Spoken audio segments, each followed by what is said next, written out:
Hello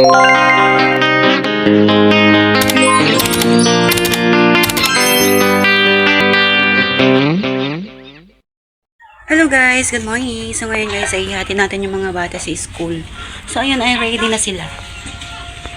Let's go! So bago tayo umalis, ay isasarado muna tayo ng ating bahay.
Guys, andito na nga kami sa school kung saan sila nag-aaral ng mga bata. Sabi ko sa anak ko ay i-video niya muna kami habang kami ay naglalakad papuntang school.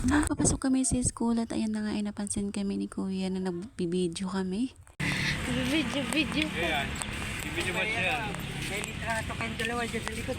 Nag-aaral yung aking panganay noon kaso ay graduate na siya. So bali may pinag-aaral pa kami dito yung grade 6 ko. Bungad-bungad pa lang ako ay nakita na ako ng mga bata na nagbablog daw ako. Tingin ko sa kwarto ay andyan na pala si Sir. Kaya binati ko siya ng good morning. Ayun na nga guys, di rin nagtagal ay andito na rin kami ng aking mga kasama. Bali 3 lang kami. Dahil nag-chat ako sa GC namin kung sino lang yung available na pupunta dito sa school para mag-garden. So ayun na nga, bali 3 lang kami andito. Pagkatapos ay sinunod na rin namin magtanim dito ng mga gulay. Talong lang naman ang itatanim namin dito dahil wala namang ibang gulay na dapat itanim dito. Hindi naman kahit anong itanim dyan, kaso nga lang ay puros talong lang yung mga dinala ng mga estudyante ngayon. 2 lang kami niyan kasi yung isa naming kasama ay umuwi para kumuha ng pala. Yun kasi isa yung ginagamit namin panghuha yung aking dala kaya ayan bumalik siya sa kanilang bahay.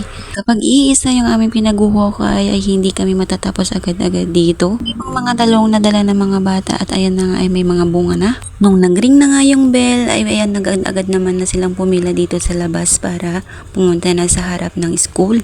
Kaya kami na lang ni ate yung naiiwan dito. Ang inaantay namin iba naming kasama dahil nga sila ay bumili ng ibang gulay na itatanim dyan. Sili yung itatanim namin yan para naman may kasama yung talong. Sana all may kasama. Oh no!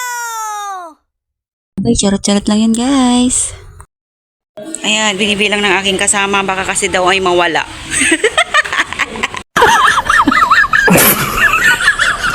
Di rin nagtagal, dumating na rin yung mga bata at ayan na nga ay nag-uumpisa na rin silang magklase. Pagkatapos naming mag-garden at na nga ay umuwi na kami ng aking kasama. Yung mga iba ay naumuna na silang umuwi. Dahil nga sa may mga pupuntahan pa yung mga iba naming mga parents kaya nauna na silang umuwi.